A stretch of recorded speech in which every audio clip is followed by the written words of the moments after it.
Buenas noches. Bueno, el día de hoy nos encontramos para ver otro tema relacionado al registro de predios, que es está relacionado con los regímenes de propiedad exclusiva, propiedad común e independización y copropiedad. La adopción de regímenes, si bien depende de la naturaleza misma de la edificación, también depende de la voluntad de los propietarios para elegir uno de estos dos regímenes, ¿no? Entonces, como dice la diapositiva, los propietarios pueden elegir entre los regímenes de propiedad exclusiva y de propiedad común o independización y copropiedad. O sea, estos son los dos regímenes disponibles, ¿no? Entre ellos se elige también dependiendo de la naturaleza de la edificación, ¿no? Habrán edificaciones que necesariamente tengan que regirse por uno de estos regímenes, pero también habrán, digamos, edificaciones en las que se podrá optar por uno u otro régimen. También ambos regímenes pueden coexistir en una misma unidad inmobiliaria, ¿no? Pero en distintos sectores, ¿no? En distintos bloques, no en uno solo. Esto es por la pluralidad de reglamentos internos que pueden tener estas secciones o estos bloques, ¿no? Entonces, cada reglamento va a tener va a adoptar en el reglamento interno, se va a adoptar por uno o por otro régimen, ¿no? Bueno, en primer término, para definir cada uno de los dos regímenes o regímenes. El régimen de independización y copropiedad supone la existencia de unidades inmobiliarias de propiedad exclusiva y susceptibles de ser independizados y bienes de uso común sujetos al régimen de independización, sujetos al régimen de copropiedad. O sea, van a haber unidades que son de propiedad exclusiva de cada uno de los propietarios y van a haber otras zonas que van a ser copropiedad, digamos, ¿no? Las unidades inmobiliarias de propiedad exclusiva comprenden el terreno que ocupa cada una, ¿no? Pensemos en el caso típico de la independización y copropiedad, ¿no? Lo más típico que debería ser una quinta, ¿no? Lo que aquí en Lima vemos bastante, ¿no? Digamos que esto es un lote, ¿no? Que está, ¿no? Independizado, ¿no? Que tiene una partida que luego se va a referir a ella como partida matriz, ¿no? Y aquí hay, ¿no? Digamos, una casa, otra casa, otra casa, otra casa, ¿no? Aquí hay varias, cada una de estas, ¿no? A, B, C, D, por acá de repente hay más, ¿no? E, F, no sé, J, digamos, ¿no? Y esto, digamos, pensemos que esta es la vía pública, ¿no? Una avenida, ¿no? Y por aquí es el ingreso, ¿no? Digamos que estas dos unidades, en principio la A y la E, tendrían un acceso propio, ¿no? Cada una de repente podría ser el caso, pero podría ser que no también. Podría tener un acceso propio, de repente aquí pueden tener una puerta, ¿no? Y pueden por sí mismas tener acceso a la vía pública. Pero, por ejemplo, ¿qué pasa con esta unidad F, con la B, con la C, con la J? Estas no tienen cómo acceder a la vía pública por sí mismas, ¿no? Entonces aquí lo que hay, por ejemplo, comúnmente lo que pasa en una quinta, un patio, ¿no? Un pasaje común, ¿no? Por la cual estas unidades tienen acceso a esta vía, ¿no? Que puede ser una avenida, ¿no? Entonces el ingreso, ¿no? A estas unidades se realiza a través de este pasaje, ¿no? De este patio, ¿no? Lo que quiera, que fuere a través, bueno, a través de este patio, ¿no? O a través de este pasaje, ¿no? Esto es el caso típico, ¿no? De lo que debería ser la independización y copropiedad, ¿no? Entonces, A, ¿no? Puede tener esta casa de repente 2, 3, esta también, ¿no? Cualquiera puede tener 2, 3 pisos, ¿no? Y es propietaria del terreno mismo, ¿no? y la elevación se va, o sea, cada unidad se va a sobreelevar, ¿no? Teniendo en cuenta las dimensiones de su primer nivel, ¿no? Entonces la división que se hace es a nivel del terreno, ¿no? Cada una de estas unidades conserva la propiedad del terreno y tiene un bien, ¿no? En este caso es una sola área común, ¿no? Que es este pasaje, ¿no? Por las cuales tienen acceso, ¿no? Podría ser también incluso que estas de repente aquí tengan muros, ¿no? Y no tengan acceso a la vía, ¿no?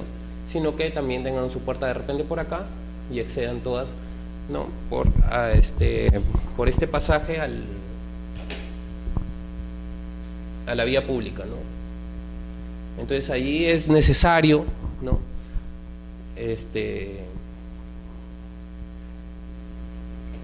De alguna forma normar la administración, el destino de este bien, ¿no?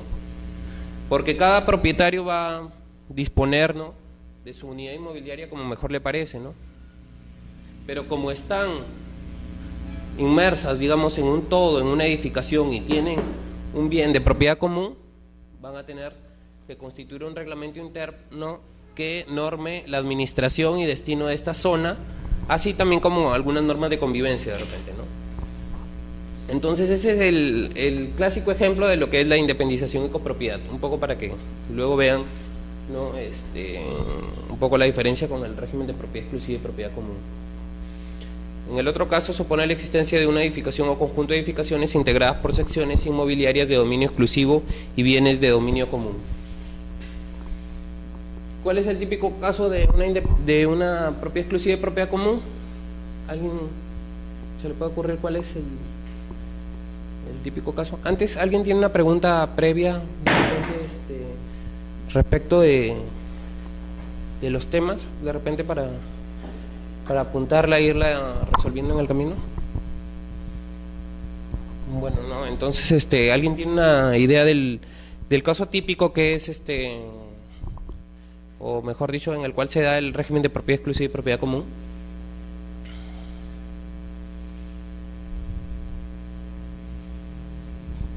El caso típico es los edificios de departamentos, por ejemplo, ¿no?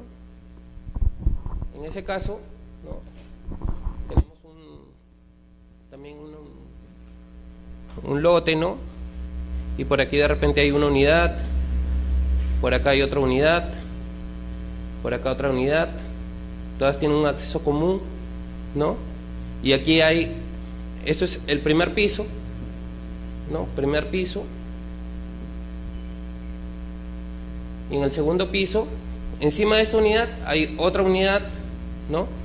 Lo que sucede, ¿no?, de verdad no dibujo bien, pero es lo que sucede, no sé, de repente alguno de ustedes vive en un edificio de departamentos, ¿no? Y encima de repente de su departamento hay otro departamento, ¿no? Entonces ahí un bien común que por ejemplo tendrían es el terreno, ¿no? Además, por ejemplo, ¿no?, de las escaleras, los ascensores, entre otros, ¿no? De repente esas azoteas, ¿no?, bienes de esparcimiento común, ¿no? Es el caso típico del régimen de propiedad exclusiva y propiedad común, ¿no? Los edificios de departamentos, por ejemplo. Bueno, ya teniendo un poco claro lo que diferencia a estos dos regímenes, vamos a ver otros conceptos que nos van a ayudar, ¿no?, digamos, a ver cómo se desenvuelve estos temas en la práctica misma, ¿no? Bueno, tenemos en primer término la independización, que consiste en abrir una partida registral para cada unidad inmobiliaria resultante de una desmembración de terreno, con edificación o sin ella, o como consecuencia de la inscripción de una edificación sujeta al régimen de unidades de propiedad exclusiva y propiedad común o régimen de independización y copropiedad. O sea, la independización se da o por desmembración de un terreno, no de parte de un terreno, con edificación o sin ella, o como consecuencia de la inscripción de edificación sujeta al régimen de unidades de propiedad exclusiva, propiedad común o independización y copropiedad. Bueno, en los casos que les había planteado, En primer término tenemos que existía el lote, ¿no? Bueno, no existía un lote de terreno, ¿no? Incluso ya puedes tener la fábrica inscrita, ¿no? El edificio de departamentos o en el caso de la quinta, ¿no? Y lo que hacemos es abrir una partida registral para cada una de estas unidades inmobiliarias, ¿no? Para cada casa, para cada departamento, ¿no? Independizamos, ¿no? O sea, cada una de estas unidades va a tener una partida registral propia, ¿no? Y en la matriz solo va a quedar el área común, en este caso el pasaje, ¿no? En el caso de la quinta, o va a quedar también, van a quedar los bienes de propiedad común, en el caso de los departamentos, no todas las zonas comunes, ascensores, terreno, muros, escaleras, bueno, lo que fuera que sirva a más de una unidad inmobiliaria, ¿no? Lo que no es solamente para una unidad inmobiliaria. Por ejemplo, en el caso de los departamentos, ¿no? El terreno sirve a todas las propiedades, ¿no? En el caso de independización y copropiedad, no. Cada unidad conserva su terreno y solamente le sirve a cada unidad, ¿no? Pero teníamos un bien común o una zona común que era el pasaje. En el caso de los departamentos y el terreno, los cimientos sirven a todas las unidades, ¿no? Imagínense si quisieran, si el terreno fuera de uno de ellos, ¿cómo sería el caso, no? O sea, no podría darse el caso, ¿no? De que el terreno fuera solamente de uno, ¿no? Sino porque el terreno sirve a todos, ¿no?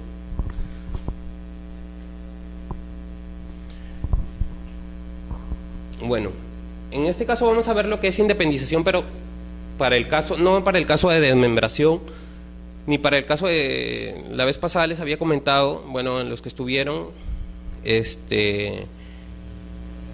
algo de la subdivisión, ¿no? Por regularización, mediante el procedimiento de regularización de la 27157, ¿no?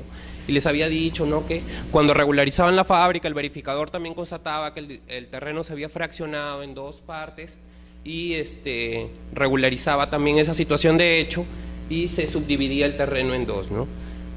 O en tres o en cuatro, o en las partes que fueran, ¿no? No es el supuesto, sino por ejemplo, es otro supuesto, ¿no? Es una independización, pero enmarcada en los regímenes de propiedad exclusiva y propiedad común o independización y copropiedad, ¿no?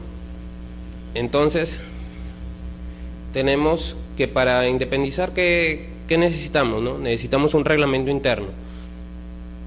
Este reglamento interno va a regir, ¿no?, la administración y destino de las zonas de propiedad de propiedad común o que estén en copropiedad, ¿no?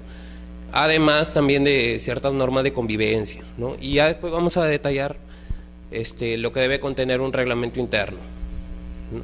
Pero para que se den una primera idea, esto es el reglamento interno, ¿no? Que es un documento donde constan, ¿no?, entre otras cosas, como ya les he dicho, ¿no?, la administración, ¿no?, destino de estas unidades, ¿no?, régimen de la junta, ¿no?, cómo se administran los propietarios, ¿no?, en su convivencia dentro de esta unidad inmobiliaria mayor que es la edificación misma, ¿no?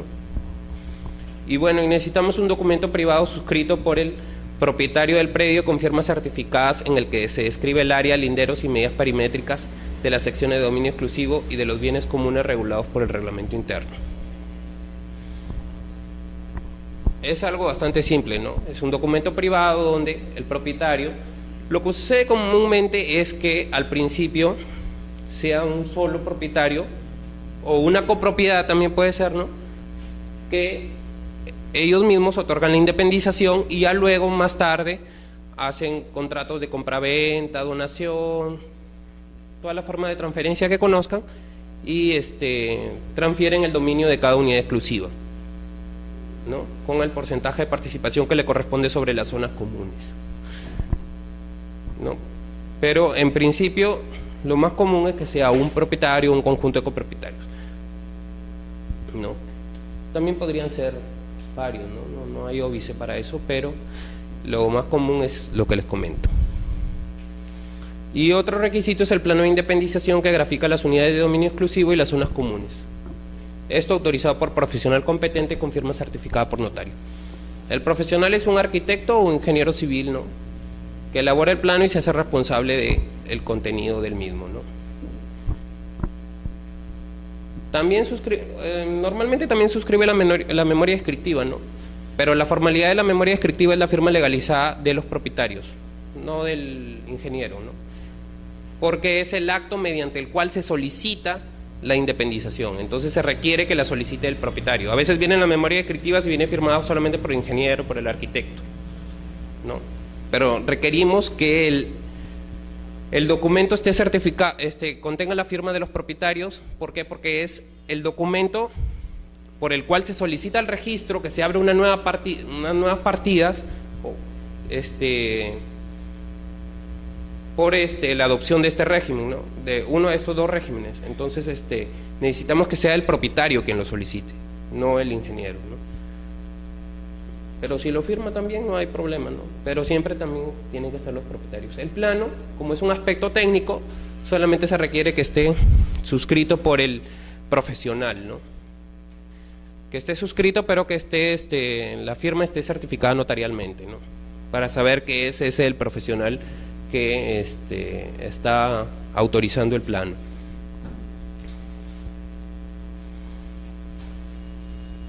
Las unidades inmobiliarias se inscribirán en una partida especial donde se señale el régimen al que están sujetas, relacionándolas con la partida matriz.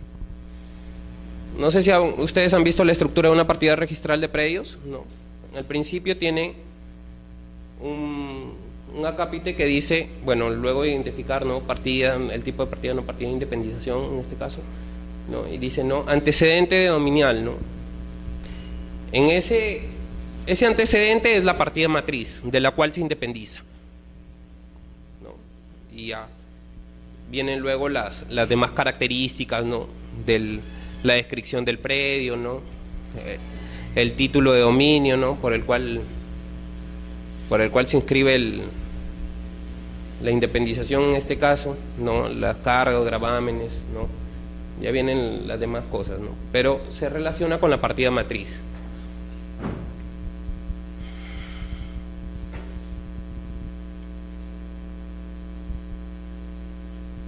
Ahora, como dice ahí, a veces hay casos en los que se solicita la independización en una misma partida. O sea, lo común es que se independice, o sea, cada unidad inmobiliaria, ¿no? Y que, por ejemplo, ¿no?, acá está la unidad inmobiliaria A y la unidad inmobiliaria A abarca el primer piso, segundo piso, tercer piso, de repente la unidad inmobiliaria A, ¿no? De repente la unidad inmobiliaria acá tiene un estacionamiento, ¿no? Y a veces se independiza parte, o a veces se hace parte integrante de la unidad inmobiliaria, ¿no?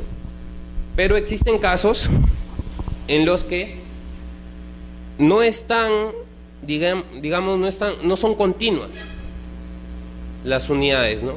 Piensen, por ejemplo, en un departamento al que le corresponde una cochera que queda en el sótano.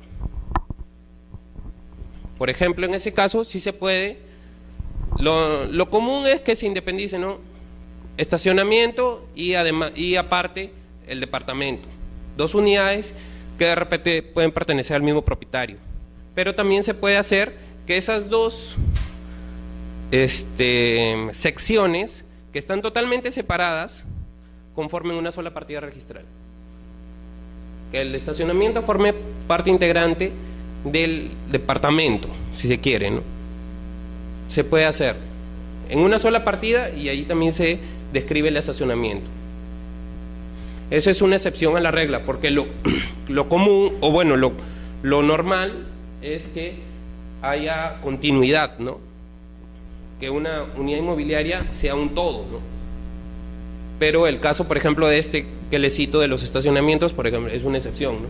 Pero se permite, no hay ningún problema, ¿no? Siempre y cuando sean una sola unidad funcional.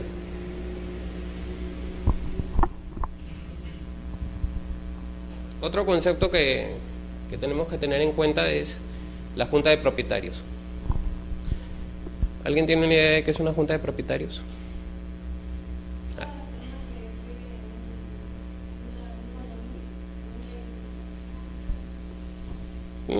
Puede ser, sí. Puede ser un condominio, puede ser que no sea un condominio, puede ser una quinta, como ya hemos dicho, puede ser galerías comerciales, pueden haber varios supuestos, ¿no? Pero sí, la junta de propietarios es el conjunto de todos los propietarios, ¿no?, que conforman, ¿no?, la edificación. Todo el conjunto de propietarios es la junta. Cuando se independiza y se otorga por el mismo mérito del reglamento interno, por el mismo mérito del otorgamiento del reglamento interno, se constituye la junta de propietarios. O sea, se otorga el reglamento interno y se constituye la junta. A veces no existe reglamento interno, no existe reglamento interno inscrito, es decir, pero en la realidad a veces coexisten, ¿no?, bienes de propiedad exclusiva y bienes de propiedad común, pero eso no se ha inscrito. Puede ser que se haya inscrito incluso la edificación, pero que no se haya inscrito la independización, no se haya inscrito el reglamento interno. ¿Ustedes creen que ahí hay junta o no hay junta? Aunque no haya reglamento interno, ¿no? Pero pueden tener, ya, más allá de la inscripción incluso, por el otorgamiento se constituyen, no necesariamente por la inscripción del reglamento, ¿no?, por el otorgamiento del reglamento interno, aunque no se haya elaborado un reglamento interno, o sea, un poco más allá, no solo que no se haya inscritos, aunque no se haya elaborado un reglamento interno. ¿Ustedes creen que hay una junta? Puede haber una junta, por lo que acabamos de decir. Porque aquí abajo hemos puesto, no se constituye el otorgamiento del reglamento interno.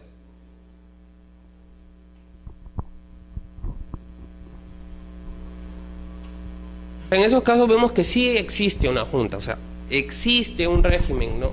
De hecho, si bien el régimen no ha tenido un correlato todavía en el registro, ¿no?, todavía no tiene una inscripción, ¿no?, propiamente de la junta, ¿no?, del acto mismo de junta de propietarios, que es un acto inscribible en el registro de predios.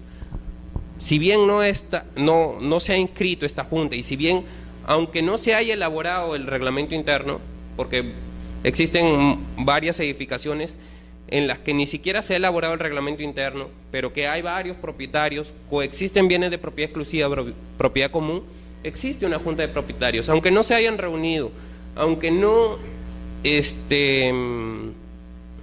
hagan actas de junta de propietarios, la junta existe, pero hay que, para su reconocimiento,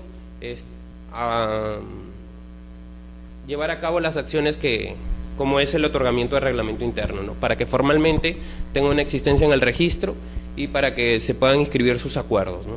No todos los acuerdos de junta son inscribibles. Hay acuerdos que sí, hay acuerdos que no. Bueno, entre las cosas que debe contener el reglamento, y sobre todo relacionado con esta junta de propietarios, está la designación de presidente. Si existiera pluralidad de propietarios al momento de registrar el reglamento.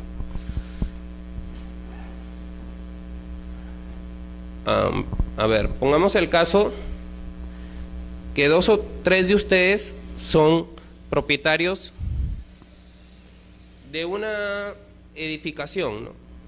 O sea, primero tenían su terreno, lo construyeron y, digamos, hicieron un edificio con departamentos. Y son varios, ¿no? Son copropietarios. Y van al registro y solicitan la independización de las unidades de propiedad exclusiva y solicitan la inscripción de junta y solicitan la inscripción del reglamento interno. ¿Tendrán la obligación de designar presidente?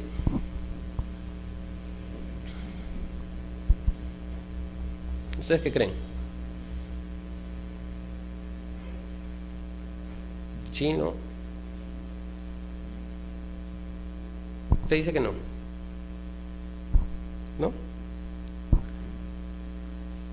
Son varios copropietarios. 3, 4, no sé. Pero son propietarios de toda la edificación, y bueno, ahora van a ser todos copropietarios de todas las unidades, ¿no? Porque como ustedes han solicitado la independización, todos van a aparecer como copropietarios de todas las unidades, ¿no? En ese caso, en el caso de los copropietarios, por ejemplo, no es necesario. Esta pluralidad a la que se refiere de propietario no está referida a la copropiedad, sino se refiere a que, por ejemplo, usted es propietario de un departamento y otra persona es propietario de otro departamento. En el caso de los en el caso que yo les ponía, todos eran copropietarios de todo. Se comportan, en este caso, como si fueran uno solo, como si fueran un solo propietario, ¿no? Y para independizar, ¿no? La independización se considera un acto de disposición, entonces van a tener que intervenir todos, ¿no? Porque son como si fueran uno. No es el caso al que se refiere, ¿no? Pero si ya hubiera un departamento, ¿no? Para eso también al momento de la independización y de la inscripción de reglamento y de junta, tendrían que adjuntar, de ser el caso, los instrumentos donde consten las transferencias, ¿no? Pero si hay un departamento que es de A, el otro departamento es de B, el otro de C, el otro de D, allí sí se va a requerir la inscripción también del presidente, ¿no? En el caso de copropietarios se comportan como si fueran uno solo.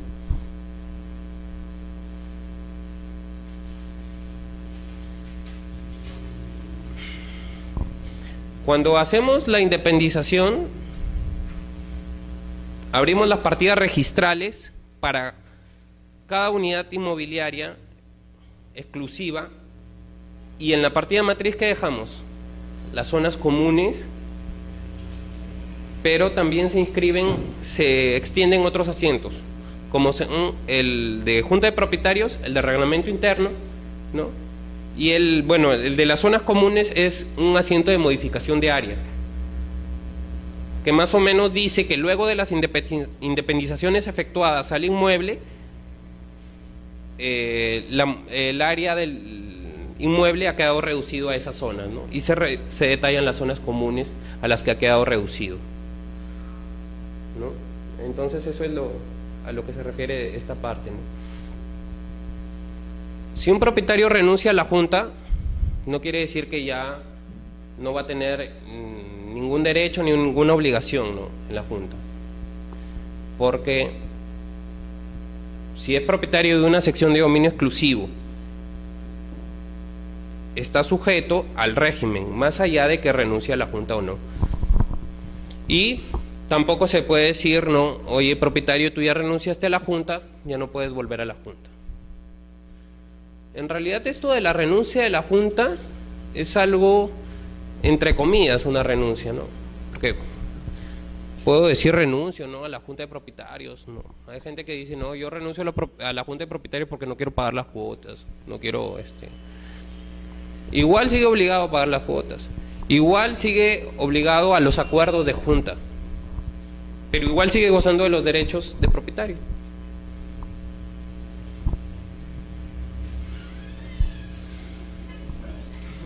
Buenas noches. Si el propietario se presenta a una sesión de junta y quiere votar, si no está dentro de las causales de inhabilitación que haya contemplado la junta, podrá ejercer su derecho, ¿no? Y podrá decir que pertenece a la junta de propietarios, ¿no? Esto de la renuncia es en realidad algo un poco, entre comillas, ¿no? Porque en realidad sigue perteneciendo a la junta de propietarios, ¿no?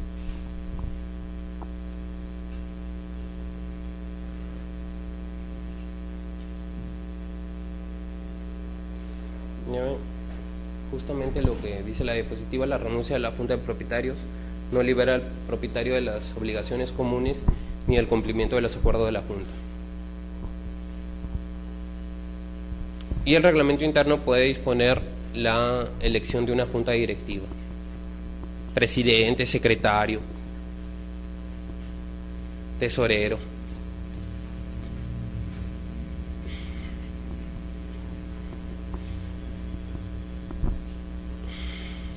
Y en el caso de un administrador, a veces las juntas de propietarios acuerdan que no sean ellos mismos quienes administren la edificación, ¿no? Sino se lo encargan, ¿no? A veces terceros. Incluso ahora hay empresas que se dedican, ¿no?, a la administración de edificaciones. ¿Ustedes creen que será inscribible, la designación del administrador?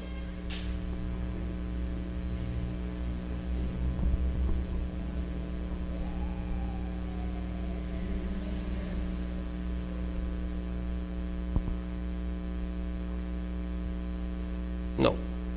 La designación de administrador como así sola no tiene acogida registral. Puede ser que entre los cargos de la Junta se designe un cargo de administrador y se le detallen funciones. Eso se inscribirá como Junta Directiva, ¿no? Y el cargo de administrador, ¿no? Es un cargo de la Junta Directiva, como cargo. Pero como designación fuera de la Junta Directiva o fuera de la Junta de Propietarios, no. Ahora, ¿ustedes qué creen? ¿Podemos elegir a cualquier persona como presidente, o sea, incluso un tercero, como presidente de la Junta? ¿O creen que tiene que ser un propietario mismo? Como el tesorero, de repente, ¿no?, de la Junta de Propietarios, a cualquier persona. ¿O piensan que tiene que ser un propietario de una sección exclusiva?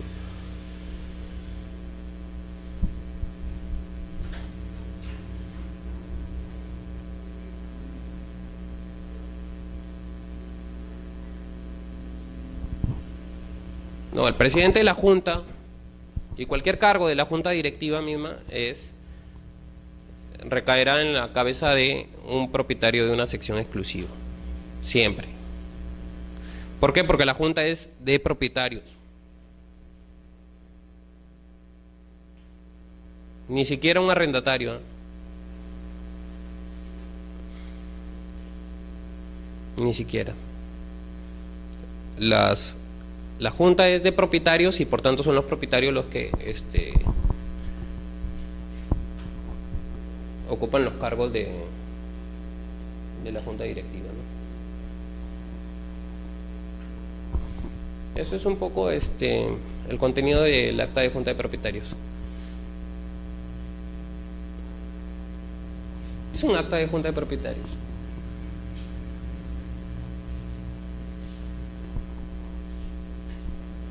¿Cómo creen que se toman los cuartos de una Junta de Propietarios? Nadie convive en una unidad, en un edificio de departamentos. ¿Alguien? Todos tienen casotas. ¿No? ¿Nadie?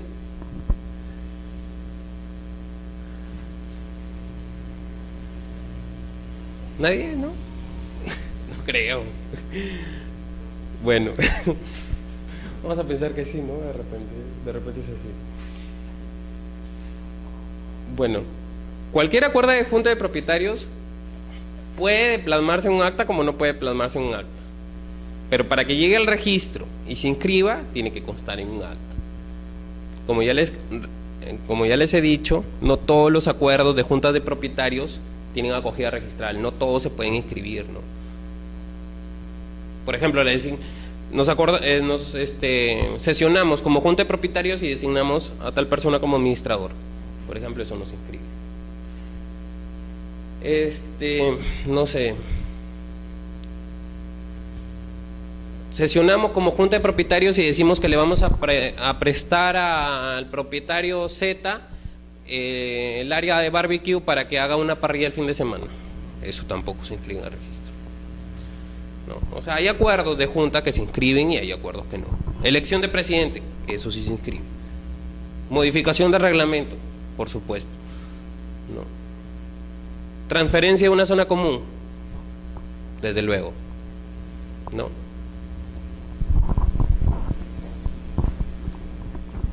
Entonces, el acta es donde consta el acuerdo de la Junta de Propietarios y tiene ciertas formalidades.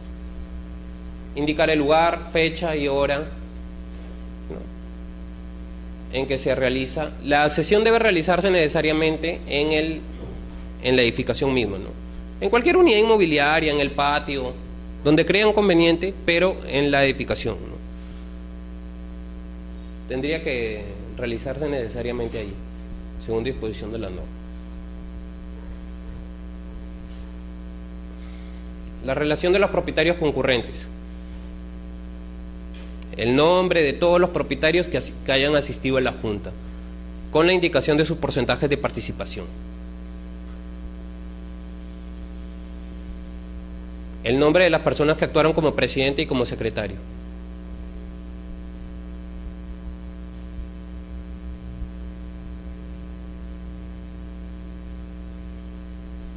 En el caso de estas personas que actúan como presidente y secretario, de repente ni siquiera hay presidente electo, ¿no?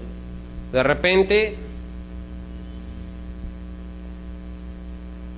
sesionamos y elegimos que tú vas a actuar en esta sesión como presidente, ¿no? Tú vas a presidir la sesión, ¿no? Y tú vas a ser el secretario, ¿no? Tú vas a anotar todo porque justamente lo que vamos a hacer es un acta, ¿no? Y luego cuando esté elaborada el acta la vamos a suscribir todos los que fuimos, ¿no? La vamos a suscribir y también debe constar obviamente el acuerdo y la mayoría con que se tomó el acuerdo, ¿no? Mayoría simple, mayoría calificada, ¿no? 5 votos a favor, 4 en contra, ¿no? Tal persona votó a favor, tal persona votó en contra, tantas personas se abstuvieron, cómo se tomó el acuerdo. Eso tiene que contener el acta, ¿no?, de Junta de Propietarios.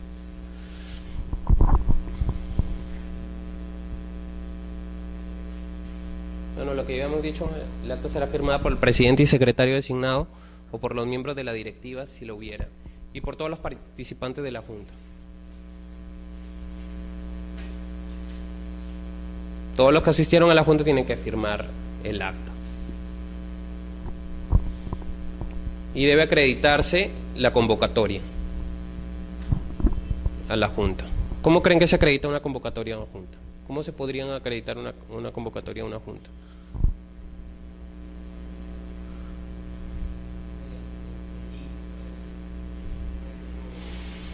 De repente, ¿no? Si no se le puede ubicar a un propietario, podría ser, ¿no? Sí. Podría ser en el... Digamos que sí, es el extremo, ¿no?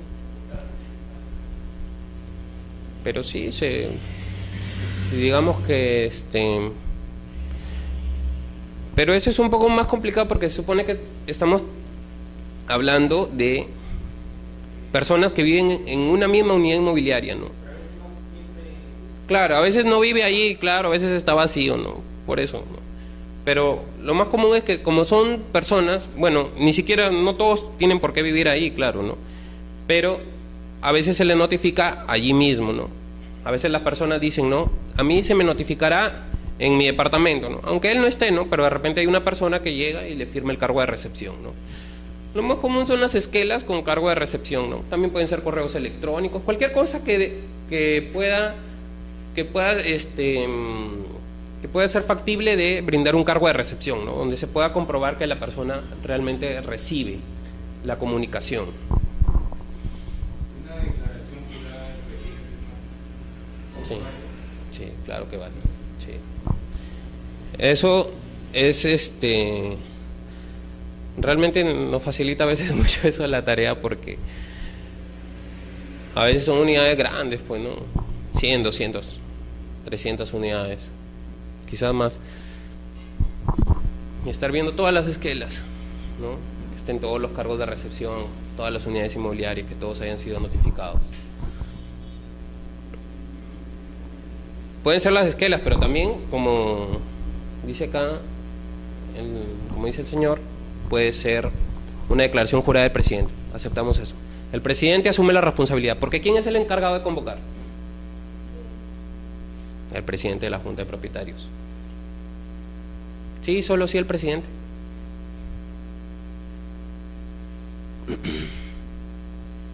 Cuando no hay presidente, ¿quién convoca? ¿Ah?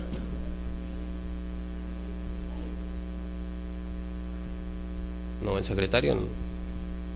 El presidente convoca. Pero ¿y si no hay presidente? porque a veces todavía no tenemos presidente inscrito. Pensemos en un caso donde, por ejemplo, puede haber sido un solo propietario, ¿no? Él era propietario de un terreno, hizo una edificación, hizo su declaratoria de fábrica, independización, reglamento interno, junta de propietarios. No se inscribió elección de presidente porque podría haberse elegido él mismo, ¿no?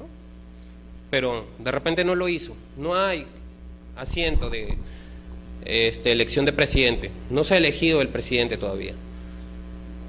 ¿Quién cree que puede convocar ahí?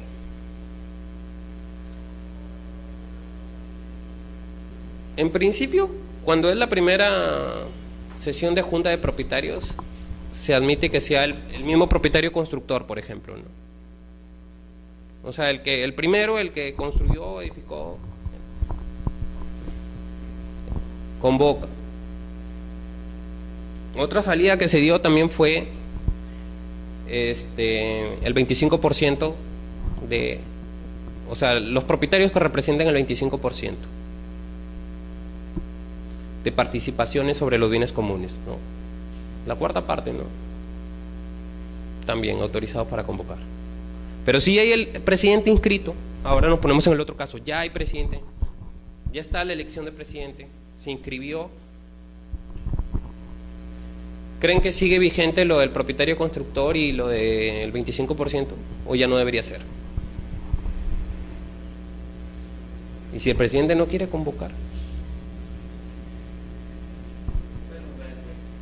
¿Ah? Sí, claro. Convocatoria judicial, ¿no? Sí. Claro, porque el presidente es el encargado de convocar. Incluso, hasta hace un tiempo, bueno, no, se ha aceptado en algunos casos 25%, ¿no? O sea, en desmedro de la convocatoria del presidente, el 25%. Pero mi opinión personal es que no, porque esa facultad está atribuida al presidente, la convocatoria. Haciendo un símil un poco con una junta de accionistas, ¿no? Una junta de directorio, ¿no? O una junta de asamblea, para decirlo mejor. Por ejemplo, pensemos en una asamblea, ¿no? Donde el presidente no quiere convocar. ¿Qué se hace? Se solicita al juez, ¿no?, que convoque. Igual en el caso de acá, tendría que ir a la vía judicial y pedir que solicitar la convocatoria judicial. Esa sería la salida. Ahí sé que se ha estado utilizando también lo del 25% para decir, ¿no? ¿Por qué? ¿Esto por qué? Porque se supone, ¿quién puede solicitar, no? Esto tiene un símil un poco con la Ley General de Sociedades, ¿no? Lo del 25%. Entonces, ¿quién puede solicitar una convocatoria, no? El 25% puede solicitar, ¿no?, al presidente que se convoque, ¿no?, a junta de propietarios. Pero el 25% puede solicitar que se convoque, pero no puede convocar, que es otra cosa. Pero en algunos casos sé que se ha aceptado el 25%, ¿no?, como facultado para convocar. Yo creo que no debería ser así. Yo creo que siempre es el presidente, porque el presidente es quien convoca y no el 25%. El 25% puede solicitar que se convoque, que es distinto, ¿no?, a la convocatoria misma. En ese caso tendría que recurrirse también a la instancia judicial. Y bueno, si están presentes, ¿no?, como si fuera una junta universal, ¿no? Si están presentes todos, no se requiere convocatoria, ¿no? ¿Para qué? No tendría razón de ser. Ahora, ¿qué debe contener el reglamento interno? La determinación de las unidades inmobiliarias, de la unidad inmobiliaria matriz y la relación de las secciones de propiedad exclusiva, señalando sus áreas, numeración y uso. Bueno, en el reglamento interno deben estar detallados, ¿no?, todas las secciones exclusivas, ¿no?, departamento A, departamento B, departamento C. Departamento A 33.3%, departamento 3 B 33.3%, departamento C también ya tendría que ser en este caso 33.3% también.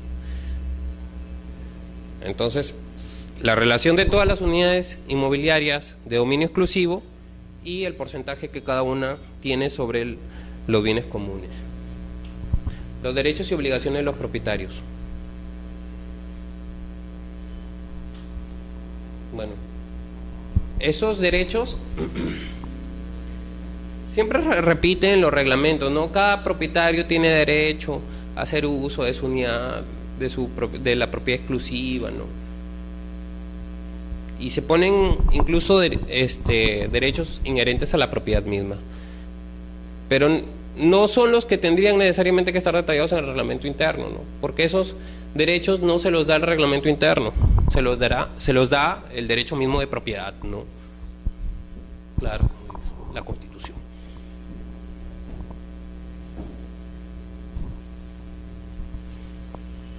Bueno, aunque también decimos, ¿no?, que la Constitución en realidad los reconoce, no los otorga. Ya, ese es un tema constitucional. Pero, bueno, los derechos y obligaciones que pueden tener al interior de la unidad inmobiliaria misma, ¿no? Pago de cuotas, no sé, que se me puede... El uso de repente de las áreas comunes, cómo se debe hacer. No sé, de repente alguien acuerda, tal departamento tiene que usarla este mes y después le toca al otro departamento y después le toca, no sé. Derechos y obligaciones respecto de la unidad inmobiliaria, ¿no? Y también pueden haber limitaciones al ¿cómo se llama?, al uso de la propiedad exclusiva, ¿no? Ya son normas de convivencia, ¿no?, que pueden tener algunas edificaciones, ¿no? No sé, los que viven de repente en departamentos podrán saber, ¿no?, cuáles son las normas que tiene su edificación, ¿no?, y qué cosas pueden y no pueden hacer.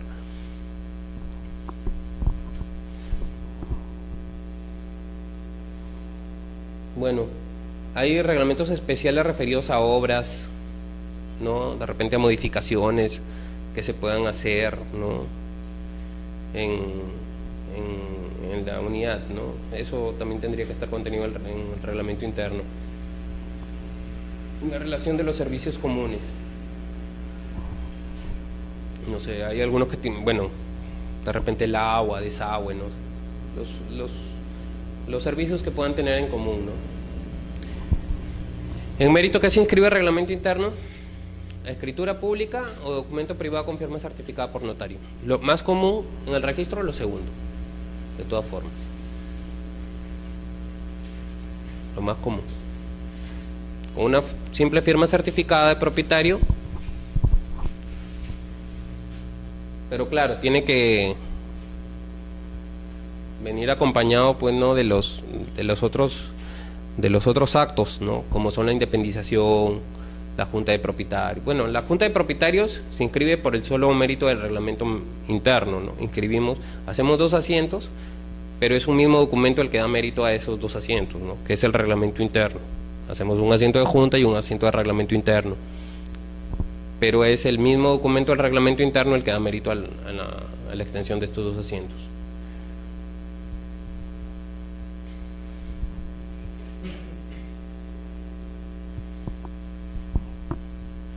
¿Qué contiene el reglamento interno?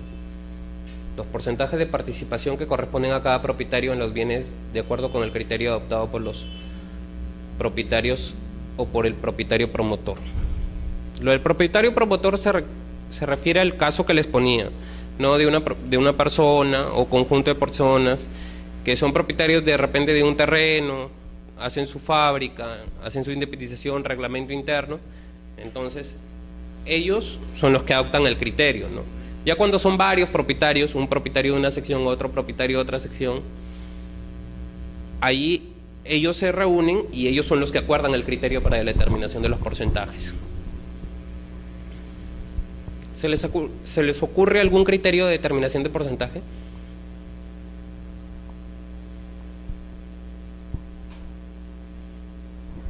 El criterio puede ser cualquiera, El más común es el área ocupada. Es el más común, no es el único. Antes no había opción a elegir, ¿no? Antes cuando era la norma de propiedad horizontal, cuando siempre era el área construida, ¿no? Pero ahora incluso todavía se sigue adoptando, ¿no? A veces área techada. Pero lo más común es el área ocupada. Tú tienes más área, tienes más porcentaje. Tienes menos área, menos porcentaje. Se suman todas las áreas ocupadas de propiedad exclusiva y eso representa un 100%, ¿no? Como una regla de 3 simple. Eso representa una regla, un 100%. Entonces, de ese 100%, ¿cuánto te corresponde a ti, no? Como una regla de 3. Sencillo, ¿no? Eso es lo común, ¿no? Lo que más se hace, el área ocupada. Podría ser, por ejemplo, a veces ponen el uso. ¿Cómo calculamos el uso? No. Ya si por ejemplo ponen el uso, ya será arbitrario, pues, ¿no? Ellos dirán, no, quién de repente usa más. Ya no le corresponderá al registro evaluar, pues, ¿no? Si quién va a usar más, ¿no? Determinada zona común, ¿no? Eso ya es. Lo que sí, los porcentajes de participación tienen que sumar 100%, ¿no? Eso sí.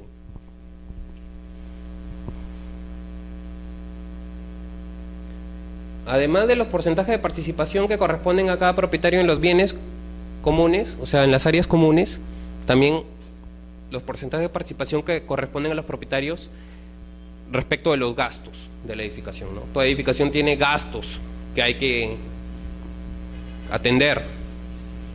Entonces también debe haber un criterio bajo el cual se establezcan los porcentajes que le toca a cada unidad inmobiliaria respecto de esos gastos. El criterio puede ser, si es el mismo que la determinación de porcentajes de participación sobre los bienes comunes, sobre los bienes y áreas comunes, necesariamente también el otro porcentaje va a tener que ser el mismo, ¿no? Por una cuestión de lógica. Si el criterio es el mismo, por ejemplo, área ocupada, si tu atribución de porcentaje está en función de tu área ocupada y tu atribución de porcentaje de los gastos también está en función de tu área ocupada, obviamente van a tener que tener el mismo porcentaje. Pero si eliges un criterio distinto para los gastos, varía, ¿no? Sí, no hay problema en establecer otro criterio para los gastos. Lo más común es que establezcan el mismo criterio para los dos. Y como les dije, generalmente el más usado es el área ocupada. El régimen de la Junta de Propietarios. ¿A qué creen que está referido esto del régimen de Junta de Propietarios?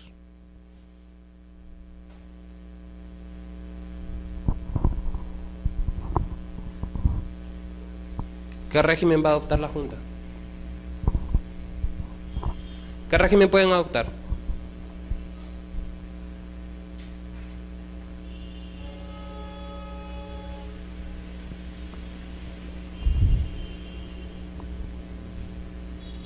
Independización y copropiedad y propiedad exclusiva y propiedad común. Como ya vimos al principio, estos son los dos regímenes que pueden adoptar. Entonces es uno u otro. Ahora, ¿siempre se puede adoptar cualquiera de los dos regímenes? Como ya les había dicho, no. Por ejemplo, en el caso de los edificios, departamentos, no se puede independización o copropiedad. Va a tener que ser necesariamente propiedad exclusiva y propiedad común. ¿Por qué? Porque ya vimos que en la independización y copropiedad, en el caso de las quintas, por ejemplo, ¿no? Cada casa, ¿no?, que estaba ubicada era propietaria también del terreno, ¿no? Y hacía su segundo o tercer piso, no había problema. Pero en el caso de los departamentos, piensen en un edificio de departamentos, todos son propietarios del terreno, pues, ¿no? O el terreno es común, para decirlo mejor. Entonces, en este caso, yo no puedo decir, no, es que yo quiero independización y copropiedad. No se va a poder adoptar el régimen por una imposibilidad material, ¿no? Porque la edificación misma no permite la adopción del régimen. Si bien es voluntaria, hay ciertas limitaciones, ¿no?, para la adopción del régimen. Por eso, cuando se detallan los bienes que pueden ser sujetos a un régimen o a otro, está justamente la limitación para el régimen de independización y copropiedad en el caso de los edificios de departamentos de vivienda, justamente por la limitación que les comentaba. Los órganos de la Junta de Administración y la facultad de responsabilidades y atribuciones que se les confiere. ¿Cuáles órganos creen que pueden ser los órganos de administración?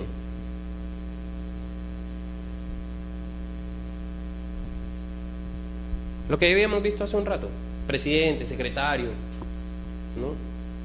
Es un órgano de administración.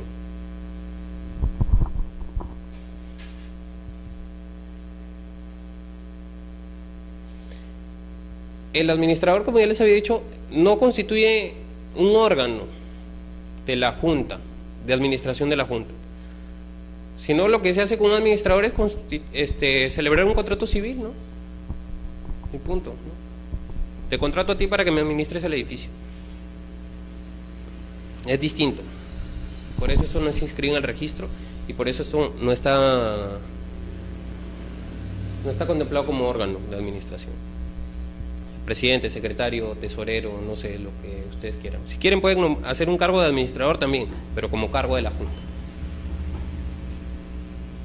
Las responsabilidades y atribuciones, o sea, cada cargo que se designa, por ejemplo, se designa presidente, ¿no? ¿Cuáles son las funciones de presidente? Secretario, ¿cuáles son las funciones de secretario? Tesorero, ¿cuáles son las funciones de tesorero? Todo lo relativo a las sesiones ordinarias, extraordinarias, quórum, votaciones, acuerdos, funciones y demás de la Junta de Propietarios.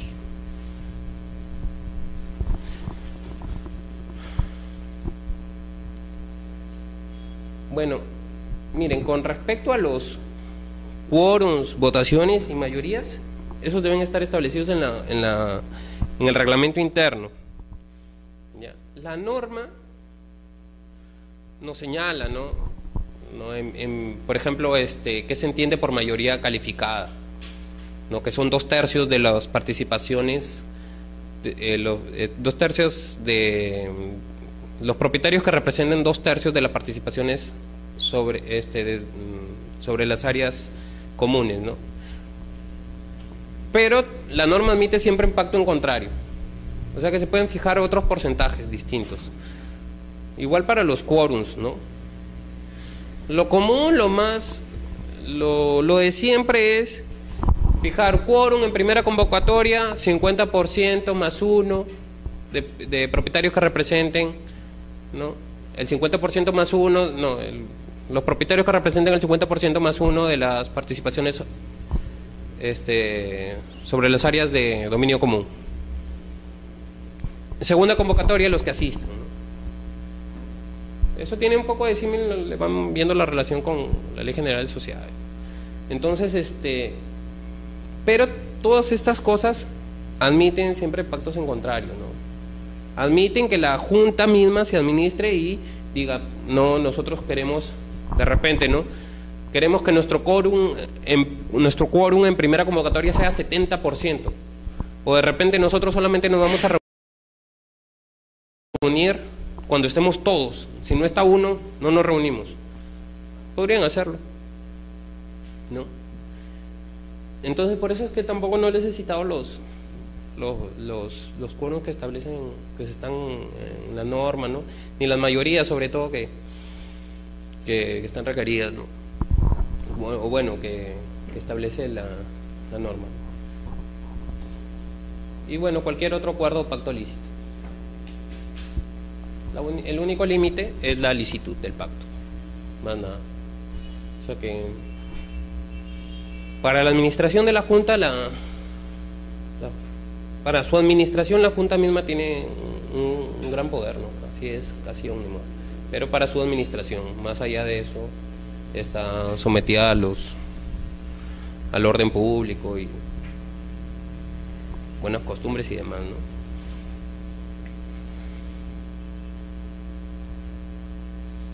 Esto está referido un poco a lo que les había comentado de los reglamentos particulares.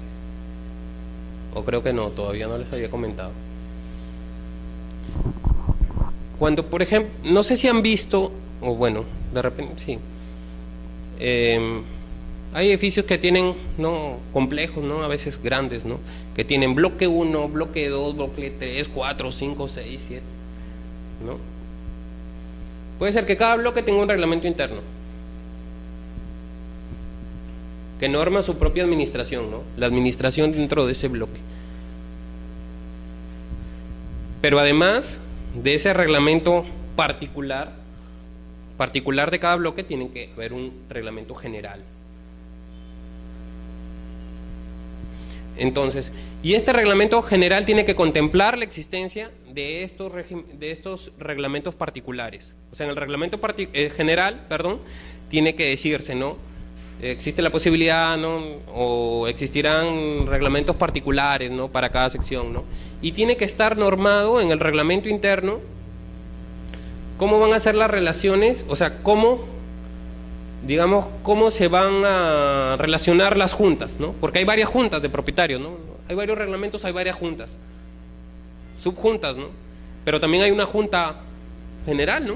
Es una edificación conjunto. Ahora, ¿cómo se van a relacionar estas juntas entre ellas y con la general? Eso también tiene que estar normado, ¿no? Además, en el porcentaje de participación se va a señalar, por ejemplo, el departamento Z1 le corresponde el 50%, no, bueno, el 20% del porcentaje de participación de los bienes comunes del bloque Z. Pero además de toda la edificación le corresponde el 0.3%, ¿no? Entonces también delimitamos eso, porque van a haber bienes comunes de toda la edificación y van a haber bienes comunes particulares.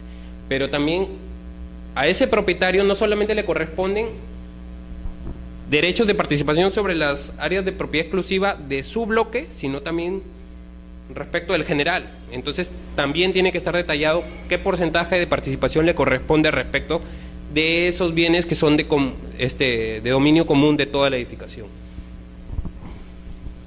Bueno, la conformación, funciones, mecanismos de coordinación entre juntas, lo que les comentaba.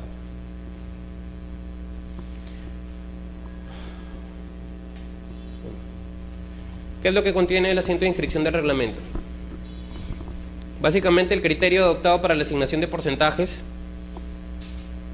área ocupada, área techada, uso, no sé, el criterio que haya adoptado la Junta, y la relación de bienes de propiedad común en calidad de transferibles.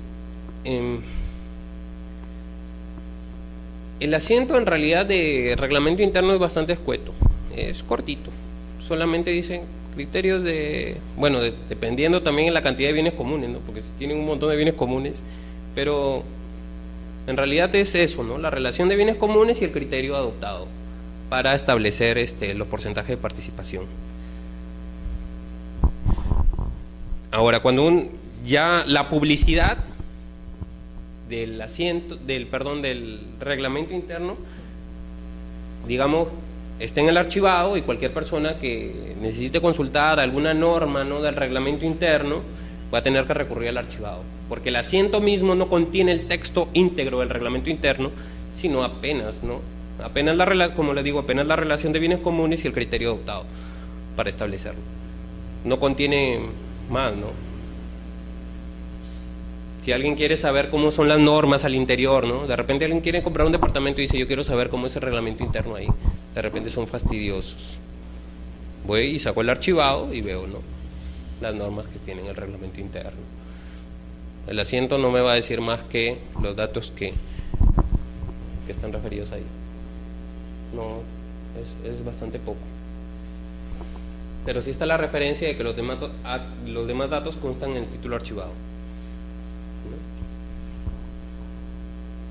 Y bueno, como referíamos en este caso, los alcances de la publicidad que se refiere al segundo párrafo del artículo 1 del título preliminar del Reglamento General del Registro Público, se extiende el título archivado.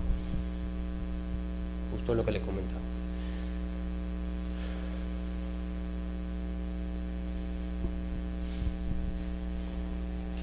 Bueno, está teniendo claro ahora qué es una junta de propietarios, qué es un reglamento interno y qué es una independización. No sé si les surgen a priori algunas dudas, y vamos a seguir viendo ahorita unas cositas, pero si les surgen algunas dudas de cómo se debe reunir la junta, qué es lo que debe hacer la junta, no sé, cualquier duda, ¿no?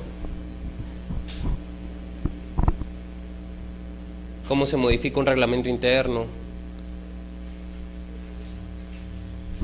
Las exigencias para las memorias descriptivas son similares, o sea, para distintos trámites, o sea, distintos tipos de Bueno, la memoria descriptiva de independización solo la exigencia es la firma legalizada de los propietarios, solamente. En el caso, por ejemplo, de una declaratoria de fábrica con regularización, la memoria descriptiva está inserta en el formulario registral y tiene la firma legalizada tanto del propietario como del verificador. La exigencia es mayor. En el caso de declaratoria de fábrica municipal, ¿no?, con la ley 29090, además, ¿no?, como es un acto administrativo, todo va avisado y sellado por la autoridad municipal, ¿no?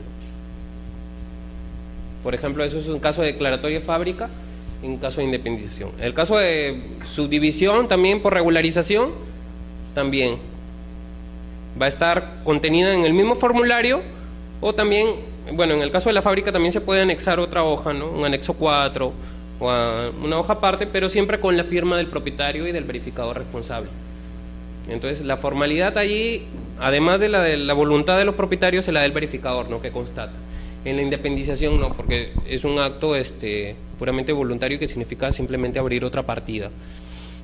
En la independización municipal, por ejemplo, que no es el caso que nos ocupa, ¿no?, porque este es sujeto a la independización municipal, que sea también por fraccionamiento de un predio, no por subdivisión de un predio. Eso es la memoria, o está contenida en la resolución o también está avisada por la autoridad, ¿no? Son distintos supuestos. Esto es, la verdad, mucho más simple, ¿no?, más sencillo.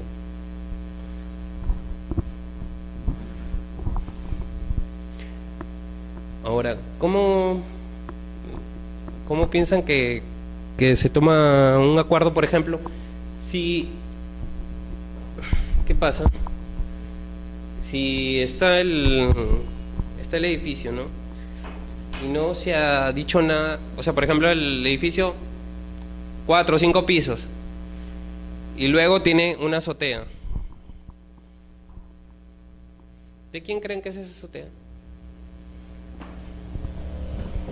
Generalmente el que es propietario del último departamento piensa que puede seguir construyendo, ¿no?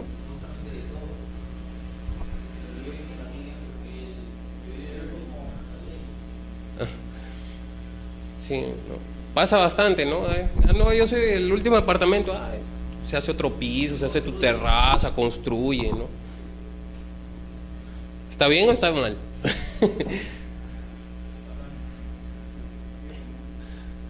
El bien es común. Claro, ¿no? En principio se supone, si el reglamento no dice nada, si no se ha independizado, no hay documento de transferencia, ¿no? Se supone que cuando independizo, yo ya tengo acreditado el dominio, ¿no?, de una parte, ¿no? O sea, por ejemplo, yo es un terreno, yo lo edifico y independizo, ¿no? Solicito la independización, ¿no? Pero allí no acredito mi dominio, ¿no? Porque mi dominio lo acredité antes, ¿no?, con una escritura pública de compraventa, prescripción adquisitiva, qué sé yo, ¿no? El dominio lo adquirí antes, o sea, yo no tengo por qué acreditar que soy propietario, ¿verdad? y ya yo soy propietario de secciones exclusivas, ¿no? Y ya, por ejemplo, yo soy propietario de este departamento y después se lo vendí a tal, al otro lo regalé, lo doné, ¿no? Todos los actos de transferencia, ¿no? Hice. Y el último, y por ejemplo, y la azotea, no hice nada con la azotea. ¿Por qué el del último departamento voy a decir que es de él? ¿Dónde está su instrumento, no? Uh-huh. Sí, la puede vender, claro. La puede independizar también. No, si la vende, la independiza. O sea, yo no puedo hacer una transferencia, decir yo te vendo y nada más, ¿no? La transferencia de dominio para inscribirse en el registro requiere la previa independización. O sea, en el mismo acto hacemos la independización. La azotea dejará de ser común, pues no es, o sea, o mejor dicho, si yo mismo construyo y transfiero la azotea, quiere decir que esa área nunca fue común, la transferí, ¿no? En realidad, de repente, aunque no esté techada, la puedo transferir. Ahora, ¿qué necesariamente tendría yo que hacer? Y agradezco la pregunta, para independizar una zona así. Por ejemplo, una azotea, ¿no? El edificio es así, ¿no? Edificio, ¿no? Primer piso, segundo piso, tercer piso, cuarto piso, quinto piso, y acá no hay área techada, ¿no? Y yo quiero, de repente no todo, ¿no? Pero de repente una parte. Quiero transferirla y por tanto se requiere que se independice. ¿Qué creen que es necesario para que se pueda independizar?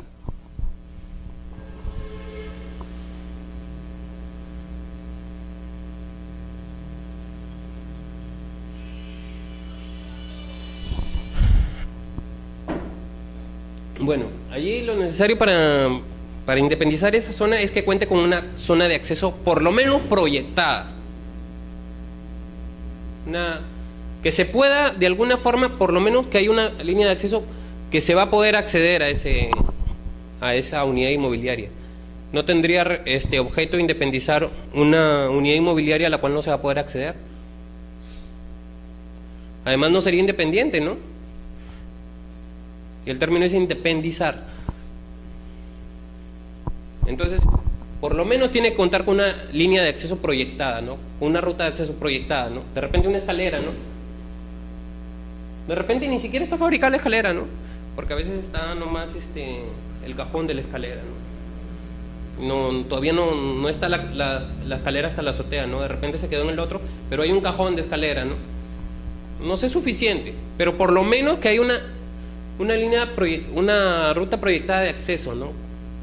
Que esté proyectado por lo menos, ¿no? O sea, que se sepa que se va a poder acceder.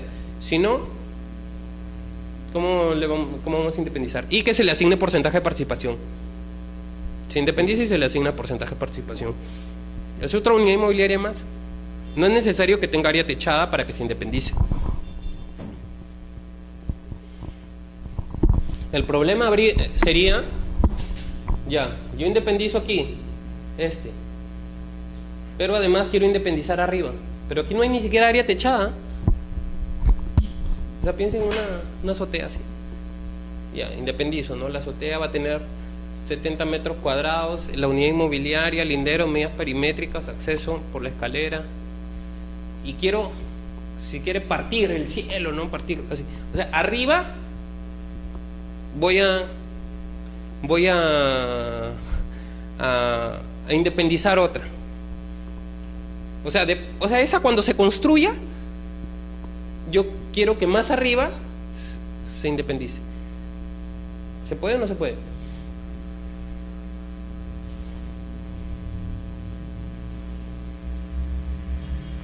En principio no hay nada proyectado de acceso, ¿no? ¿Cómo se va a acceder si todavía ni siquiera sabemos cómo va a ser la conformación de la de acá?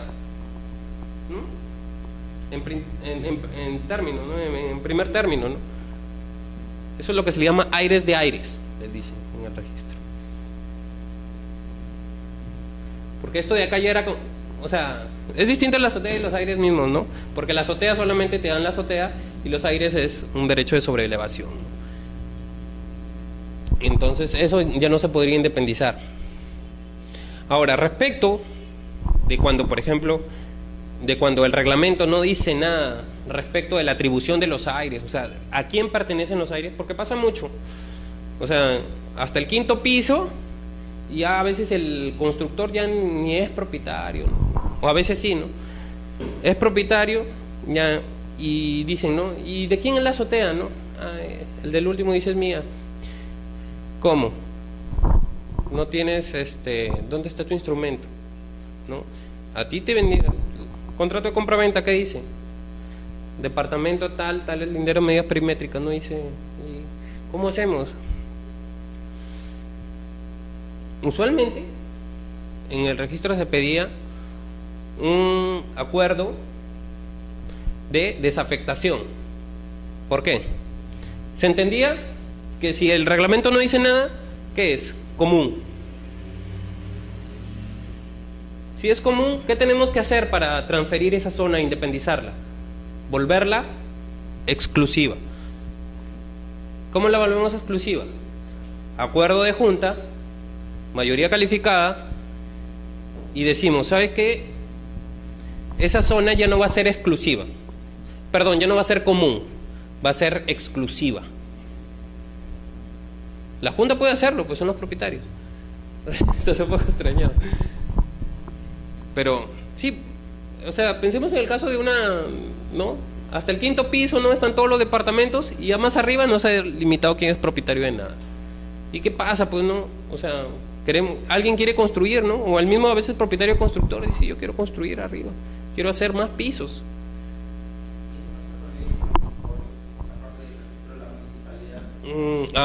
Eso es otra cosa, los parámetros urbanísticos, pero no tienen nada que ver con el dominio o la propiedad misma del o sea, lo que estamos aquí viendo es un tema del dominio, ¿no? Directamente, de esa área, ¿no? Ahora, claro, habrán parámetros urbanísticos que le permitan o no le permitan, ¿no? Cuando haga la declaratoria de fábrica y vaya a la municipalidad a solicitar su licencia, de repente se la observarán y le dirán, no, mira, ¿sabes qué? Aquí en esta zona solamente se pueden construir hasta tales pisos, ¿no?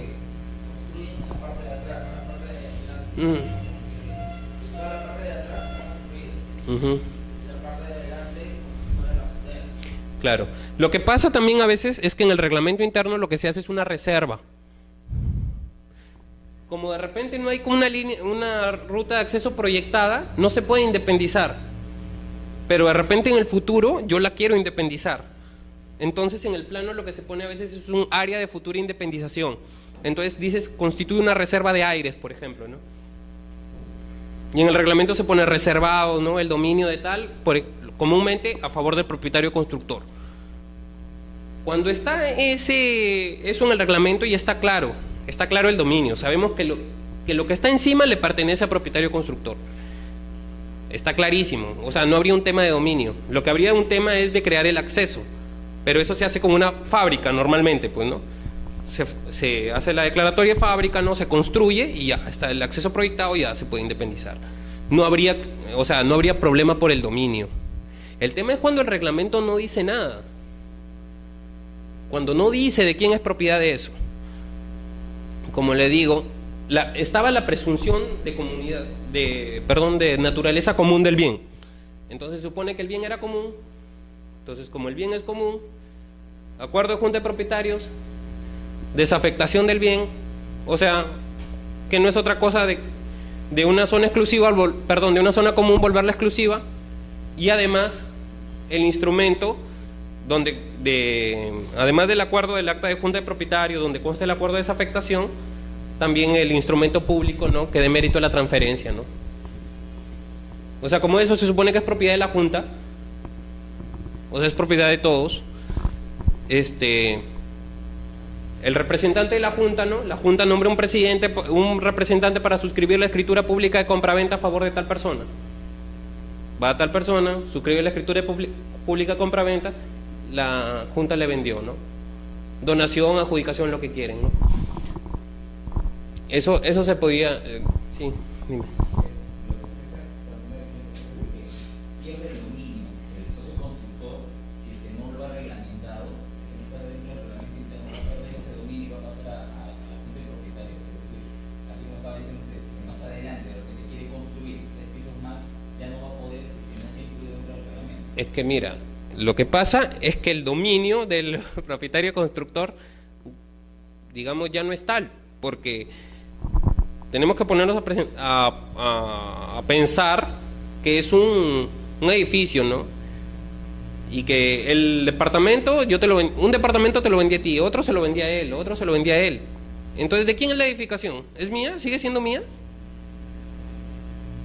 O porque yo te vendí el departamento con tu porcentaje, te lo vendo con porcentajes de participación sobre zonas comunes.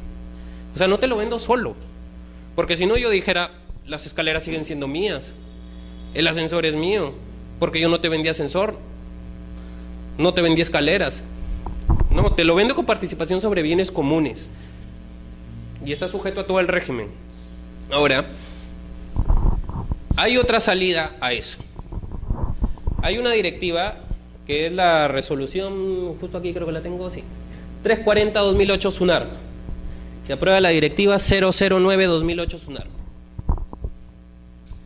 ¿Qué dice esa directiva?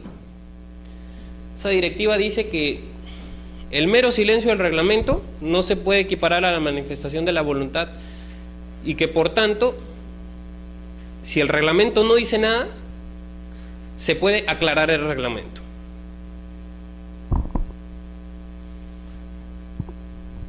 O sea, el reglamento no dice nada, o sea, mejor dicho, nos olvidamos. Entonces, como nos hemos olvidado, lo que tenemos que decir es que no que vamos a transferir el dominio ni que vamos a desafectar esa área. O sea, lo que vamos a decir es que esa área nunca fue común, que esa área siempre fue exclusiva, pero que por un error, ¿no?, por una omisión, no se incluyó en el reglamento. Entonces se hace un acuerdo de junta de propietarios y se dice, hubo una omisión, ¿no? O sea, se lo digo en palabras coloquiales, hubo una omisión en el reglamento interno y existe una preexistencia de dominio. Distinto a lo otro, ¿no? Porque en el otro es común y lo que hacemos es hacerlo exclusivo y hacer la transferencia. En el de acá ya no haría falta. No haría falta porque la transferencia ya no haría falta, porque siempre fue exclusivo, y no solo siempre fue exclusivo, sino que siempre fue exclusivo y fue de él, ¿no? Porque si no, no es preexistente, pues no hay renulio, ¿no? No hay propiedad de nadie, ¿no? O sea, no puedo decir solamente era exclusivo, pero todavía no sabía de quién era. No. Esa propiedad era exclusiva, pero le pertenecía a tal persona, ¿no? Entonces, lo normal es el propietario constructor, ¿no? Entonces lo que pasó es que en el reglamento hubo una omisión y se obvió poner que los aires le correspondían al propietario constructor. Y entonces se hace el acuerdo y entonces se entiende que esa propiedad nunca fue común, siempre fue exclusiva. Y por tanto, ya no hace falta título de transferencia, no hace falta nada, ¿no? Porque siempre le perteneció a él. ¿Me dejo entender? Si pueden leer esa directiva, le va a dar bastantes luces respecto del régimen de propiedad exclusiva y propiedad común. Es directiva solamente, pero sí trata varios temas de régimen de propiedad exclusiva y propiedad común sobre todo. Bueno, si no hay más preguntas, o si hay. Sí, van a ver, ¿no? ¿Alguien? ¿Otra pregunta? ¿Todo quedó claro? ¿O no han entendido nada? No, yo creo que sí, ¿no? Sí.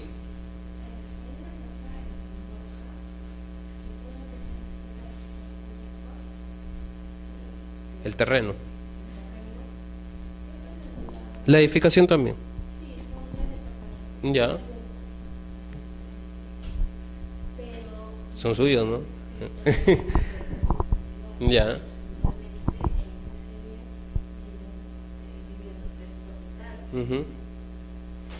¿Y cómo se transferió el dominio a cada propietario?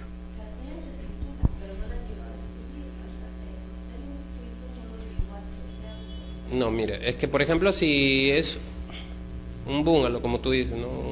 Bueno, lo que fuera, una unidad exclusiva. Si tú la quieres inscribir así por sí sola, ¿no? Está, digamos, una casa de 2 pisos, ¿no? Así. ¿No? O ya bueno, lo que fuera, ¿no? Yo digo, ¿sabes qué? Quiero inscribir voy con la escritura pública, que me han vendido un departamento en el 2.º piso. ¿Ya? Y en el registro solamente está como una casa. Si yo voy al registro y digo, ¿sabes qué? Inscríbeme que me han vendido un departamento en el 2.º piso. ¿Qué pasa? Previamente a la independización te van a decir, ¿no? Mire, como en el registro todavía figura el primer propietario y el propietario tiene ánimo de hacer la independización o no. Ah, pero ¿y sus sucesores? Ya transfirió todo.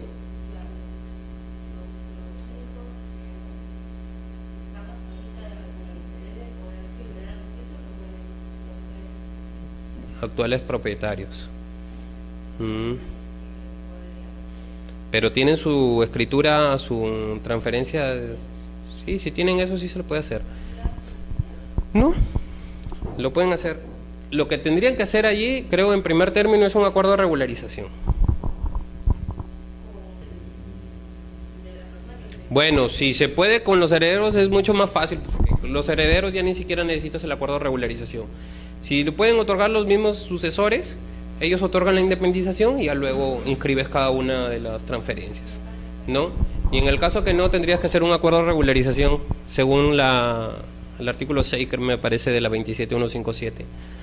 Hacer tus publicaciones, ¿no?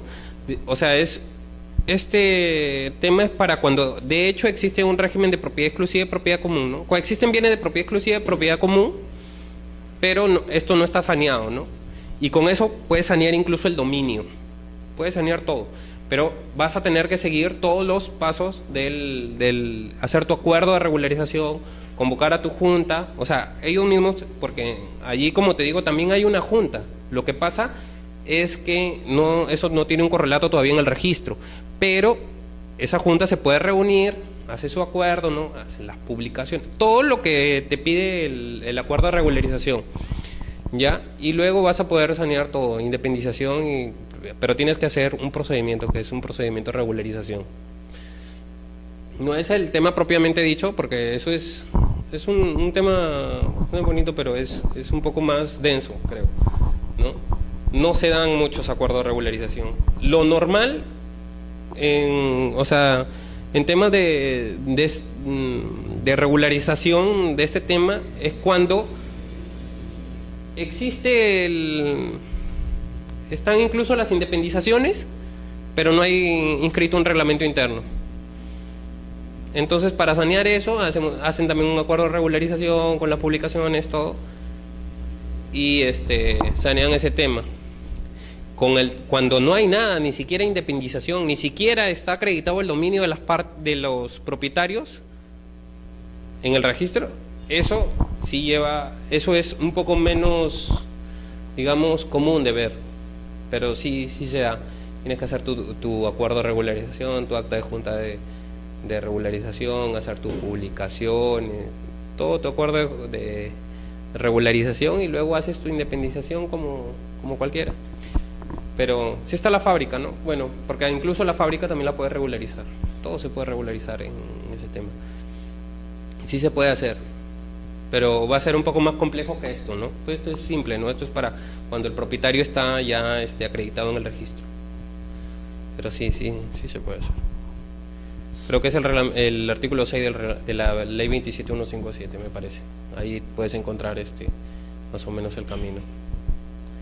¿Alguna otra pregunta? Sí. Sí.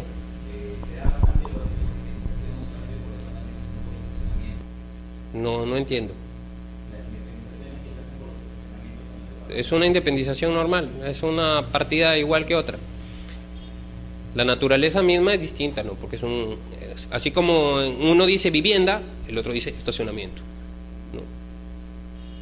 Pero es una partida igual, se independiza igual. Área, linderos, medidas perimétricas, todo. Exacto. Es una independización más. No, en primer término no, pues, porque esa edificación tiene estacionamiento, ¿no? O sea, es como estacionamiento. Claro, o sea, la limitación que te la va a poner es la naturaleza misma de la... Claro, la naturaleza misma de la unidad que tú estás adquiriendo, ¿no? Que es un estacionamiento. Ahora, si tú quieres convertirla en depósito, por ejemplo, ¿no? Sí se puede, ¿eh? Se puede, pero vamos a tener que ver el reglamento interno que tú tienes para establecer si requieres o no requieres acuerdo de junta de propietarios. Lo más probable es que requieras acuerdo de junta. Porque no he traído el reglamento modelo, se me pasó. Pero hay un reglamento modelo aprobado por el Ministerio que de Transportes y Comunicaciones que establece ciertas cláusulas, ¿no? Y por ejemplo, una de las cláusulas es cualquier construcción que afecte a la volumetría, ¿no? Requiere acuerdo previo de la Junta de Propietarios, ¿no? Mayoría calificada por lo general, ¿no? O sea,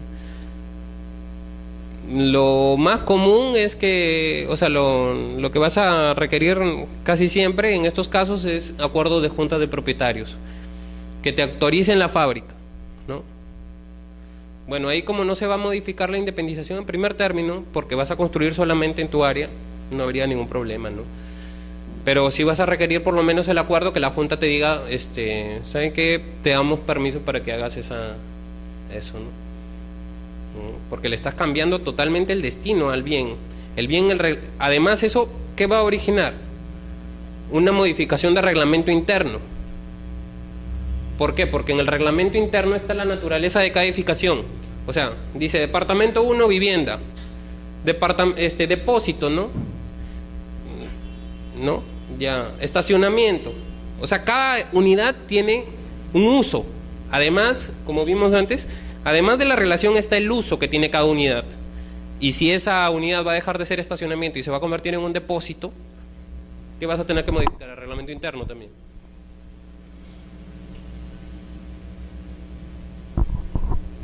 ¿Otra consulta?